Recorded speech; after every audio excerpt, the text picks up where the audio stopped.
ओम।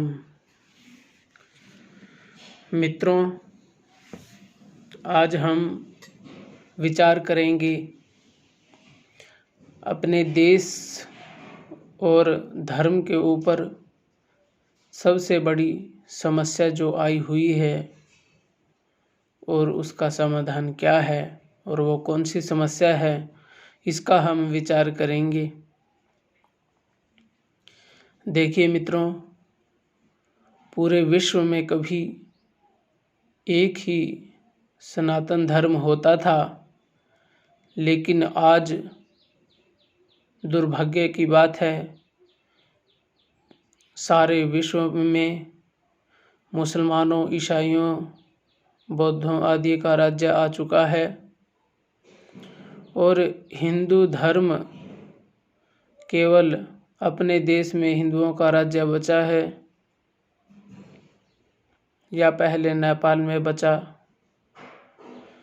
लेकिन इनको भी पूरी तरह हम ये नहीं कह सकते थे कि इनमें भी पूरी तरह से हिंदू राज्य है, क्योंकि यदि 100% मान लिया जाए कि हिंदू राज्य होता तो स्कूलों में गीता, वेद, उपनिषद पढ़ाने अनिवार्य होते, जैसे कि मुसलमानों के मदरसों में कुरान पढ़ानी अनिवार्य होती है। इसलिए केवल एक देश बचा है भारत हिंदुओं का, और उसमें भी ठीक प्रकार से हमारा राज्य नहीं है। उसमें भी हमें मुसलमानों और ईसाइयों से प्रभावित होकर के उनकी बात मान करके चलना पड़ता है। जैसे कि उदाहरण आप देखिए, जम्मू कश्मीर में मुसलमानों की संख्या अधिक थी और उन्होंने किस प्रकार से लाखों हिंदुओं को पीट पीट करके घरों से निकाल दिया और उनके घरों पर कब्जा कर लिया, और सरकार भी कुछ नहीं कर पाई। तो ये तो मैंने आपको एक उदाहरण दिया। मित्रों, जहाँ पर भी मुसलमानों की संख्या अधिक हो जाती है हिंदुओं से, तो ये ऐसे ही अत्याचार करते हैं। विश्वास ना हो तो आप उन क्षेत्रों में जाकर देख सकते हैं जहाँ पर मुस्लिम अधिक रहते हैं और हिंदू कम है। उस राज्य में जाकर के देखिए तो आपको पता चलेगा क्या हालात हैं। पश्चिम बंगाल में चले जाइए, वहाँ पर भी हिंदुओं पर अत्याचार होते हैं। जहाँ भी मुसलमानों और ईसाइयों की संख्या अधिक हो जाती है, वहाँ पर हिंदुओं के ऊपर अत्याचार होते हैं। लेकिन जहाँ पर हिंदुओं की संख्या अधिक हो और मुसलमानों व ईसाइयों की संख्या कम हो, वहाँ पर हिंदू लोग उन पर कोई अत्याचार नहीं करते, बिल्कुल सम्मानपूर्वक उनको रखते हैं। लेकिन उनके अंदर इस प्रकार की कोई दया भावना नहीं है। जब देश आज़ाद हुआ तब इस देश में मुट्ठी भर मुसलमान थे, तो लेकिन हमने, इस देश के लोगों ने उनको इतना सम्मान और इतना प्रोत्साहन दिया कि आज वो 30 करोड़ हो चुके हैं। और पाकिस्तान का उदाहरण आप देखिए, पाकिस्तान में भी हिंदू थे, लेकिन पाकिस्तान में हिंदू घटते जा रहे हैं, अपेक्षाकृत बहुत ज़्यादा घटते जा रहे हैं। और यहाँ पर हिंदू बहुत तेज़ी से बढ़ा है। इतने हिंदू नहीं, सॉरी, मुसलमान बहुत तेज़ी से बढ़ा है। इतने मुसलमान तो पाकिस्तान में भी नहीं हैं जितने अपने देश में हो चुके हैं। तो इससे पता चलता है हमारी सरकार और हमारे लोग मुसलमानों के प्रति बिल्कुल उदासीन हैं। उनके मन में, या ये कह लो, उनको इसके बारे में कोई जानकारी नहीं है कि ये हमारे खिलाफ कैसे कैसे षड्यंत्र रच रहे हैं या इन्होंने रचे हैं। इसके प्रति जागरूक उतने नहीं हैं या होना नहीं चाह रहे। जम्मू कश्मीर का तो मैंने आपको एक उदाहरण दिया, यदि आप स्वयं खोजेंगे तो ऐसे आपको बहुत सारे उदाहरण मिल जाएंगे। तो मित्रों, इनका लक्ष्य सीधा है, हम 5 हमारे 25 वर्ष 2030 इंशाअल्लाह राज किया है, राज करेंगे। यदि हम लोग नहीं जागे तो ये अब तो इनको तलवार चलाने की भी ज़रूरत नहीं पड़ेगी। वोटों का राज्य है, वोट डालकर ही ये इस देश के राजा बन जाएंगे और इस देश के MLA, MP, प्रधानमंत्री, राष्ट्रपति सब मुसलमान बनेंगे, ईसाई बनेंगे और हिंदुओं का राज्य खत्म। एक देश बचा था हिंदुओं का, भारत, जिसने पूरे विश्व पर चक्रवर्ती राज किया और वो भी समाप्त। तब हमारे सामने एक ही विकल्प होगा, या तो मुसलमान बन जाएं या मर जाएं। पहले भी ऐसा ही हुआ है, जब भी मुसलमानों का राज्य आया है तब भी उन्होंने ज़बरदस्ती लोगों को मुसलमान बनाया है। ज़बरदस्ती औरतों को उठा करके ले गए, औरतों को जोहर करने पड़े। चित्तौड़ के अंदर ही आप देख लें कितनी माताओं को जोहर करना पड़ा, हजारों की संख्या में आग में कूदना पड़ा मुसलमानों से बचने के लिए। और उस समय तो इतने हिंदू भी थे और अब तो उसकी अपेक्षा में हिंदू घटते जा रहे हैं और मुसलमान और ईसाई, पूरी दुनिया में मुसलमानों और ईसाइयों का ही राज्य है। यदि बाहर से भी उन्होंने आक्रमण कर दिया तो आप कैसे बचोगे? कुछ लोग कहते हैं मिलिट्री बचा लेगी, हथियार बचा लेंगे। ठीक है, बाहर के आक्रमण का वो सामना कर लेंगे, लेकिन अंदर से जो मुसलमान हैं उन्होंने आपके ऊपर आक्रमण कर दिया, उनसे आप कैसे बचोगे? फिर सेना बाहर युद्ध करेगी या अंदर करेगी? कहाँ कहाँ जाएगी सेना? आपको स्वयं भी कुछ ना कुछ करना ही होगा, स्वयं भी आपको खड़ा होना होगा, तभी आप बच पाओगे, नहीं तो नहीं बच पाओगे। अब उनको देखिए आप, उनकी संख्या कितने स्पीड से बढ़ रही है, उसके पीछे का कारण क्या है? एक तो वो अधिक बच्चे पैदा करते हैं, दूसरा वो लोगों को मुसलमान भी बनाते हैं और जो ईसाई हैं वो भी लोगों को ईसाई बनाते हैं। हर एक गांव में इन्होंने अपने अड्डे खोलने शुरू कर दिए हैं। हमारे गांव में भी ईसाइयों का अड्डा खुल चुका है, वो लोगों को ईसाई बनाते हैं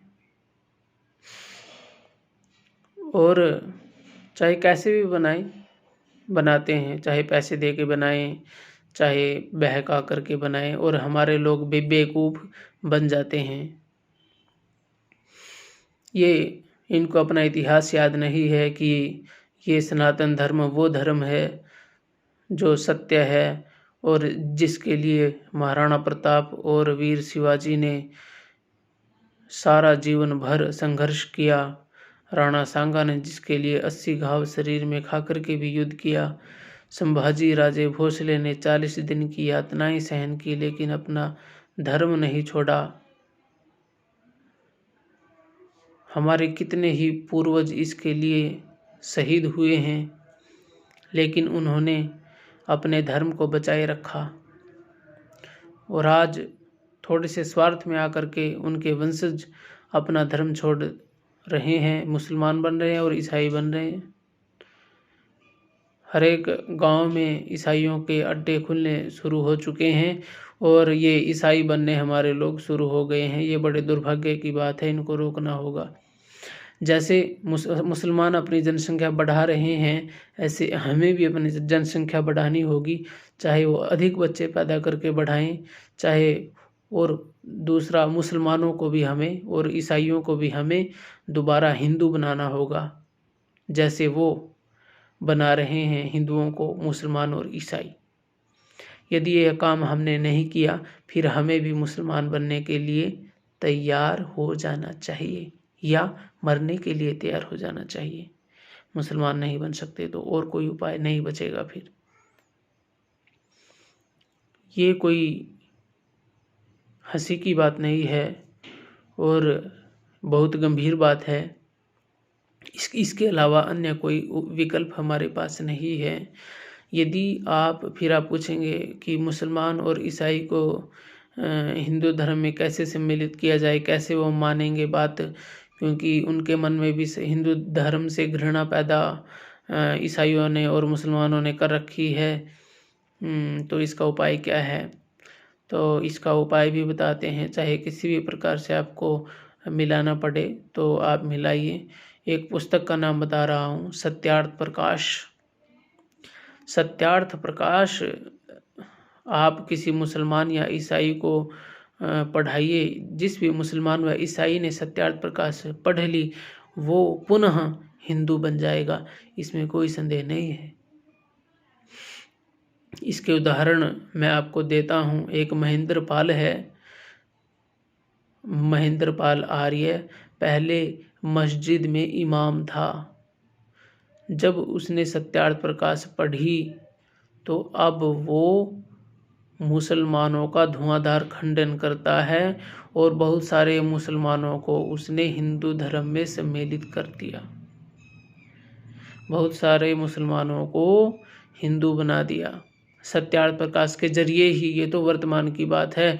और इससे पहले जो स्वामी श्रद्धानंद हुए हैं उन्होंने भी हजारों मुसलमानों को हिंदू धर्म में सम्मिलित किया है। तो आपको ऐसे ही करना होगा। मुसलमानों और ईसाइयों को भी आपको गले लगाना होगा, उनको अपने में मिलाइए, उनको हिंदू बनाइए। नहीं तो ये ही मुसलमान और ईसाई कल आपकी गर्दन तक पहुँचेंगे, इनकी तलवार आपकी गर्दन तक पहुँचे।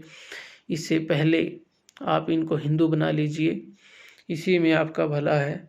और ये हमारे में से ही तो बने हैं। गुलामी के समय में ज़बरदस्ती इनको मुसलमान बनाया गया है। अपनी मर्जी से तो बहुत ही थोड़े लोग बने थे। औरंगजेब ने ज़बरदस्ती गर्दन पे तलवार रख के उनको मुसलमान बनाया था। ठीक है, मजबूरी थी उस समय, लेकिन अब कोई मजबूरी वाली बात इस प्रकार से नहीं है। इसलिए इनको आप बना लीजिए दोबारा हिंदू और अपने धर्म में मिला लीजिए। तो समाधान भी आपको बता दिया। सत्यार्थ प्रकाश जिसने भी पढ़ ली वो पुनः हिंदू बन जाएगा, इसमें कोई संदेह नहीं है। योगी आदित्यनाथ जी ने भी ये बात एक बार सम्मेलन में बोली थी कि सत्यार्थ प्रकाश को दे करके हमने अनेक मुसलमानों को जो है हिंदू धर्म में परिवर्तित किया है। उससे क्या है, सत्यार्थ प्रकाश से उनको पता चलेगा कि जो अपना सनातन धर्म है वही महान है, वही उसमें साइंस है सब प्रकार की। और जो दूसरा ये मुस्लिम मतपन संप्रदाय हैं, ईसाई आदि, ये कितने निकृष्ट हैं, इनके राज उसमें खोल रखे हैं। तो इस पुस्तक को आप स्वयं भी पढ़िए और औरों को भी पढ़ाइए। इस सत्यार्थ प्रकाश के लेखक हैं स्वामी दयानंद सरस्वती। यही एक विकल्प है, अन्य कोई विकल्प नहीं है। नहीं तो हम ज़्यादा दिन बचने वाले नहीं हैं। हमारे बच्चे भी हमें पूछेंगे कि जब ये कुचक्कर चल रहा था मुसलमानों का, ईसाइयों का, तो आप कहाँ सो रहे थे? उनकी रक्षा का उत्तरदायित्व किसका है? हमारा ही तो है। यदि हम अब नहीं जागे तो फिर हमारे पास समय हाथ से निकल जाएगा। तब हमारे पास रोने के अलावा और कोई विकल्प नहीं रहेगा। तब हमें या तो आत्महत्या करनी होगी, मरना होगा, या मुसलमान बनना होगा। अन्य कोई विकल्प हमारे पास नहीं होगा। इसलिए आप इस पुस्तक को पढ़ लें, औरों को भी पढ़ाएं, मुसलमान और ईसाइयों को भी पढ़ाएं और उनको भी पुनः हिंदू बनाएं। तभी अपना बचाव संभव है, अन्यथा नहीं। और कोई विकल्प नहीं है। ओम शांति।